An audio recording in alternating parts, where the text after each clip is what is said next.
Media reports and voting turnout. As you all know, that no one can deny the significance of electronic media in today's modern society.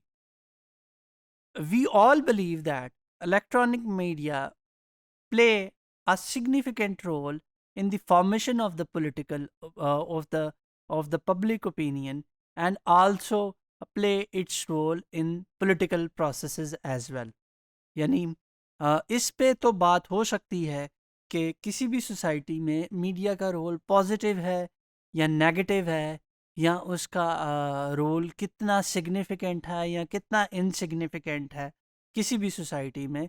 मगर ये एक general agreement है among the social scientist कि आज के इस दौर में जो है इलेक्ट्रॉनिक मीडिया एक किरदार ज़रूर अदा करता है पॉलिटिकल प्रोसेस में specially.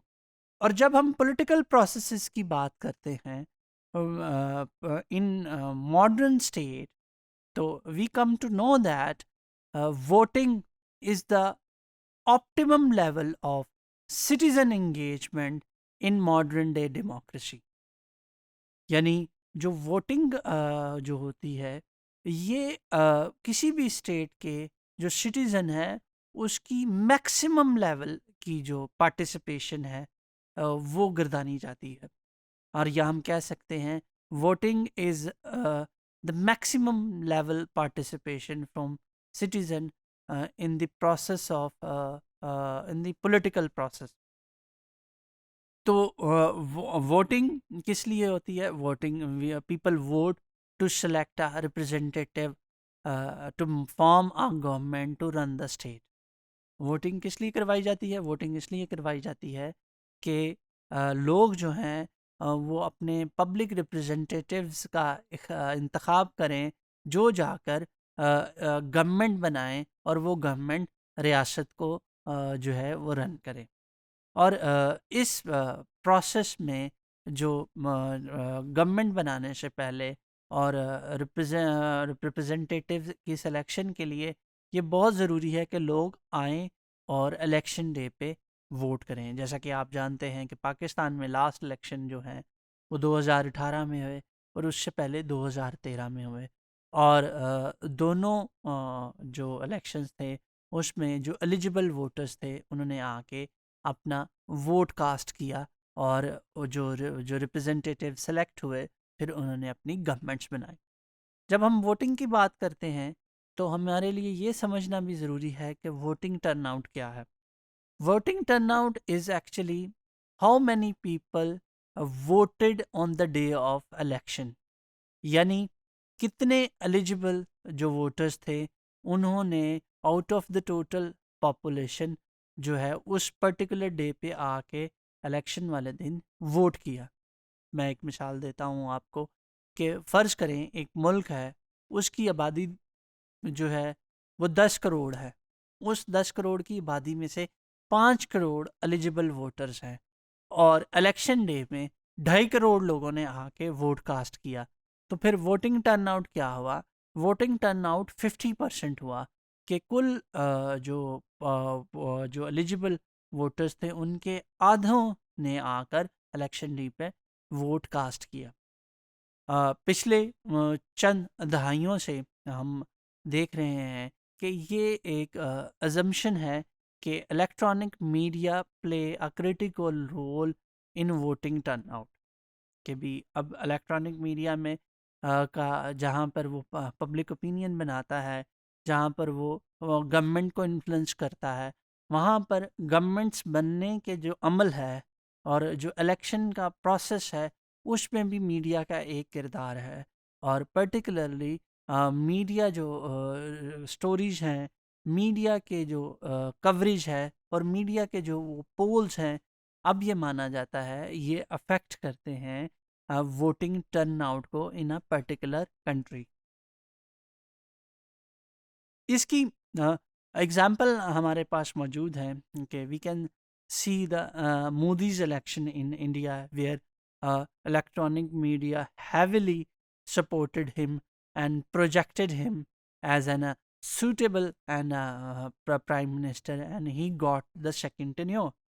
President Obama as the election in USA. It is one of the major example of the electronics media role in the political process and in the election campaign, how electronic media projected him as a suitable candidate. And then Tayyip Erdogan's regime in Turkey, it is one of popular leader in Muslim leader. He's one of the popular leader in the Muslim world, and we know that how Turkish media projected him as a savior of the Muslim Ummah. The advent of television and more sophisticated polling and projection methods, there have been concerns that reports of election returns on election days might have an impact on election day voting.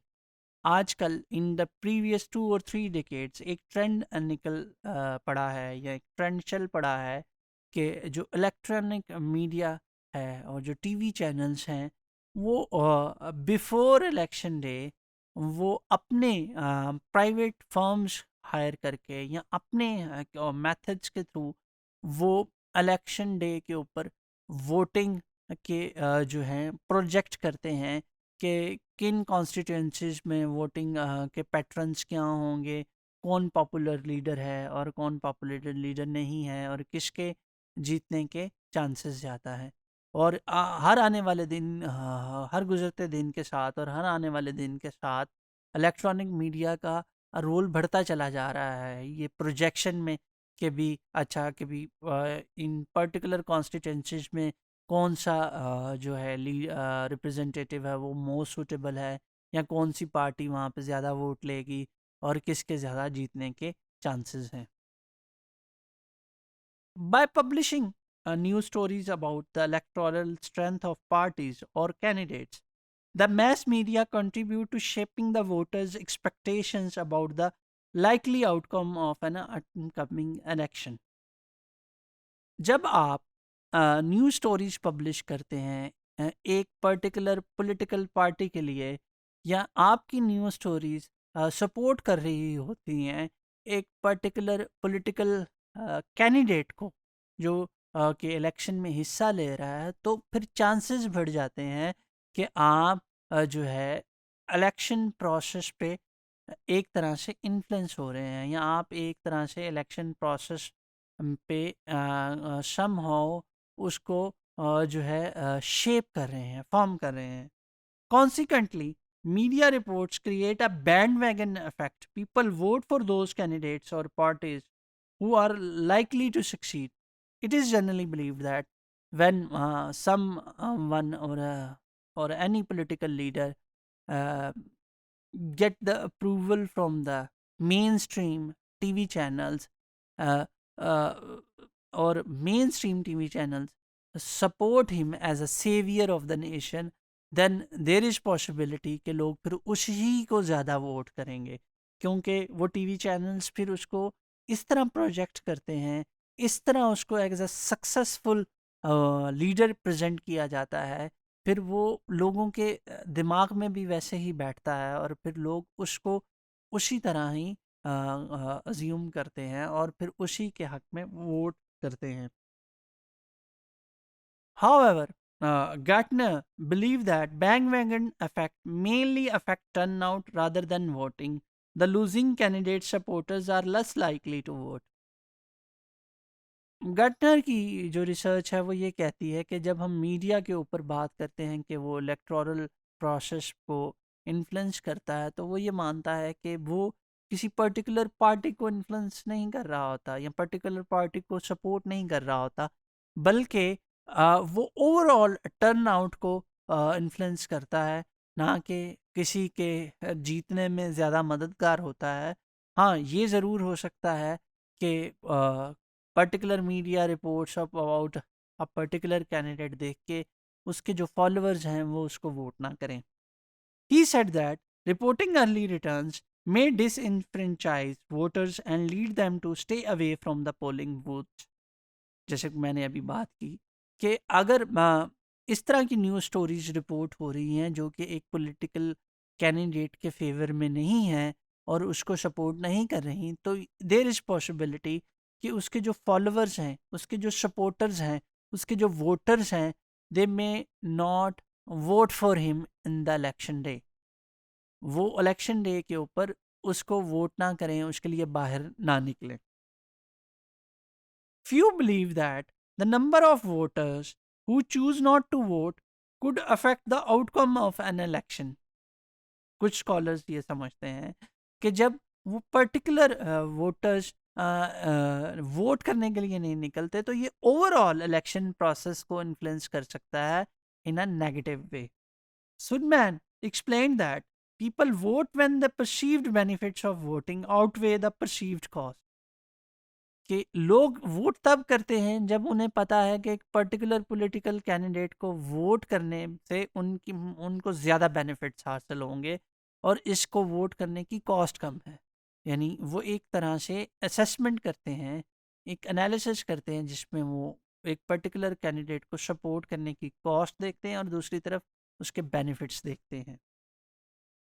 Should man believe that only two election witness this effect. ये जो cost benefit analysis है इसके ऊपर शुडमन ये कहता है कि in last century जो है वो दो ऐसे इलेक्शंस थे जो कि हम कोट कर सकते हैं। In 1960s the election of Kennedy and Nixon and then the election of Reagan and Carter, जो कि बहुत क्लोज गए और उसमें ये देखा गया कि लोगों ने मीडिया को फॉलो भी किया। It is important to remember that these effects are quite difficult to identify and one found are quite small. हम बात तो कर रहे हैं थ्योरेटिकली कि इलेक्ट्रॉनिक मीडिया सपोर्ट करता है और उस सपोर्ट की वजह से वोटिंग टर्नआउट पे अफेक्ट आता है, पर वो अफेक्ट हम कैसे मेजर कर सकते हैं और उस अफेक्ट को हम कि कितना अफेक्ट आया और कितने लोग उसकी वजह से इन्फ्लुएंस हुए, ये कैलकुलेट करना अभी ज़रा मुश्किल है। और ये समझा जाता है कि बहुत कम लोगों को इस तरह मीडिया इन्फ्लुएंस कर सकता है। And these effects are limited one, not only limited to the portion of voters who wait to vote and watch televisions, but who are volatile voters. यानी कि बहुत कम ऐसे वोटर्स होते हैं कि जो कि टेलीविज़न रिपोर्ट्स की बेसिस पे वोट करते हैं। ज़्यादातर वोटर्स अपनी आइडियोलॉजिकल ग्राउंड्स, अपनी पॉलिटिकल आइडियोलॉजी, अपने favourite candidate on the basis of other criterias जो है इलेक्शन डे पे वोट करते हैं। एम्पिरिकल रिसर्च ये कहती है और अभी जो सोशल साइंटिस्ट हैं ये समझते हैं कि इलेक्ट्रॉनिक मीडिया का रोल इन इंक्रीजिंग और decreasing voting turn out calculate करना मुश्किल काम है।